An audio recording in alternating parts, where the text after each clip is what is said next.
Prisoner Cat Awakens is pretty easy as long as you know the stage design. So for the first 20 seconds, nothing spawns, and then 2 Doge Darks spawn. 1 Doge Dark infinitely respawns every about 30 seconds, I would guess. So what you want to do to counter this is just deploy a couple erasers, as well as Manic Macho Legs, to just stall these Doge Darks and eventually kill them. Now what's going to happen from here on out is that the Manic Macho Legs will advance, but as I said, the Doge Darks respawn infinitely around every half minute. So Doge Darks will keep respawning, killing the Manic Macho Legs, then pushing back to your base. And what you want to keep doing is just deploying a couple erasers and another Manic Macho Legs. And this tug of war with the Doge Darks will go back and forth until you have tons of money. So for the beginning, just do that. Just farm some money off them. Don't push too hard. Just a couple erasers and the Manic Macho Legs, and you should be set and easily gain tons of money at the beginning. Whatever you do, do not hit the enemy base, because that is when Prisoner Cat the boss spawns. So you don't want to hit that. And you'll keep farming money off these Doge Darks until the 2-minute mark, where some douches spawn. 3 of them total will spawn, each 1 by 1, and they'll respawn about every half minute. So what I recommend doing is killing all 3 of the ducks, and then hitting the enemy base, spawning the Prisoner Cat boss. And the reason you want to kill the ducks first is because, you want to just kill them before, so they're not supporting when the boss is on the field. So yeah, just do that, hit the base, and then the battle will really start. But before that happens, I'm going to tell you what spawns on base hit.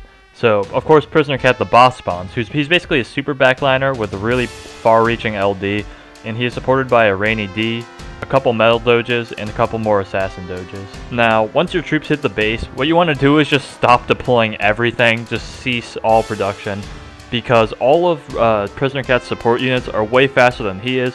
Prisoner Cat himself is very slow. So all his support will rush to your base, and what you want to do once they reach it is summon Bahamut Cat, and he will nuke all of them. And he'll deal tons of damage and insta-kill a lot of them, and Rainy D will be very crippled by his attack. And to make sure you hit the Rainy D, what you want to do is have the enemy start hitting your cat base, deploy your Bahamut Cat, and then cat cannon them all so they stop hitting the base, and Bahamut will definitely hit Rainy D as long as you cat cannon after they start hitting the base, because that's the perfect range to hit them from. Something very important to note is that your Bahamut will probably die after this happens once Prisoner Cat reaches Bahamut, because of the way Prisoner Cat's LD works. So I'm going to pull up a stat chart. As you can see, Prisoner Cat's LD extends from 500 to 700 range, while Prisoner Cat himself has a base 525 standing range. What that means is that Prisoner Cat only has 25 inner piercing range, so it's very easy to slip into his massive blind spot. But the problem with the way his LD works is that he attacks beyond his standing range. So what will happen is Prisoner Cat will reach, say, he sees a wall cat or he sees a flying cat or whatever you have on the field. He'll try to attack that frontliner unit. He'll probably miss because he only has 25 inner piercing range. But because his LD extends beyond his normal range, he'll usually just hit Bahamut, who's sitting behind that frontliner unit. So yeah, Bahamut survives not very often. Sometimes he will for a bit. He might, because Bahamut has 450 range, so he will be able to slip into Prisoner Cat's range sometimes, but it's not very reliable. And after Bahamut kills that Rainy D, you can't really rely on him very much, and I almost completely stopped deploying him after this. So instead of Bahamut carrying you, the main units that will be helping you are Jamira and Valkyrie. Now, the reason they're so useful is because Valkyrie has 350 range and she's extremely fast. Being fast means it's very easy to slip into Prisoner's blind spot, and having 350 range is more than Rainy D's 300 range, so she can slip into Prisoner's blind spot easily, damage Prisoner, and also suppress Rainy D from advancing too far and being able to attack him if he tries to push up too much. So she really keeps Rainy D in check, as well as chipping down Prisoner Cat while sitting comfortably in his blind spot. And Jamira has a similar role of chipping Prisoner Cat down, because Jamira, although he only has about 140 range I believe, he has a ton of health, he's a beefy boy, he only has 1 knockback count, and he has good damage.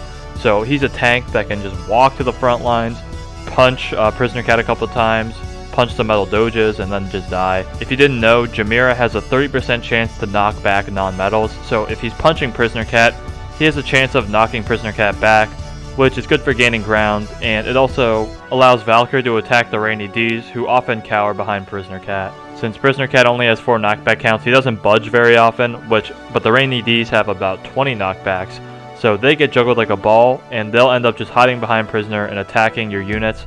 So when Jameer knocks it back, the Rainy Ds get re-exposed to your attackers, and then they get beaten up a lot. which is pretty cool. Some other less notable units are Macho Legs, who helps in the beginning for stalling and killing the Doge Darks and Duches, as well as having 350 range just like Valkyrie Cat.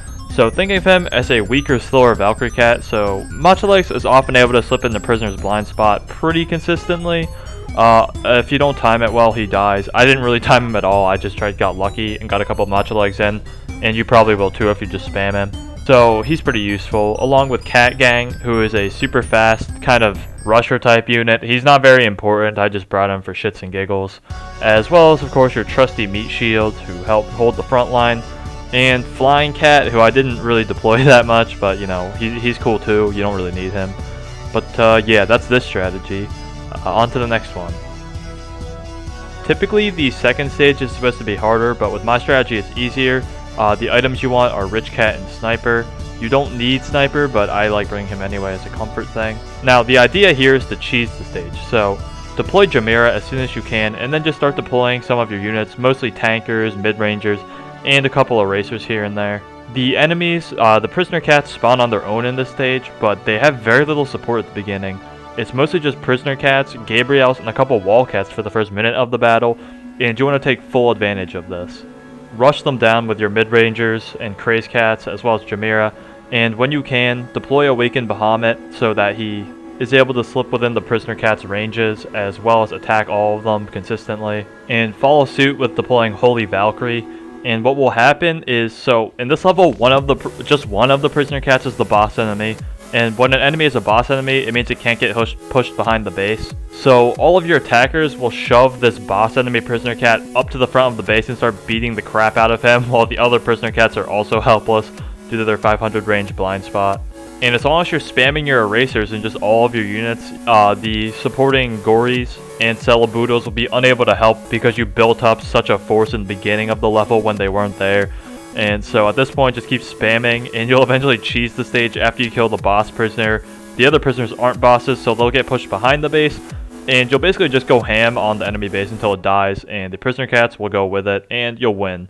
So there isn't really much strategy to this one. I just cheesed it. It's a no gacha cheese, so that means it's pretty accessible, and you will be able to beat Growing Up Insane easily as long as you have Bahamut. And if you don't have Bahamut, I don't really think it's possible to beat this stage, or it's probably hypothetically possible, or you could bring Cyberpunk to beat it, but that just doesn't sound fun, so I cheesed it with Bahamut, and you should be able to do it too as long as you have him.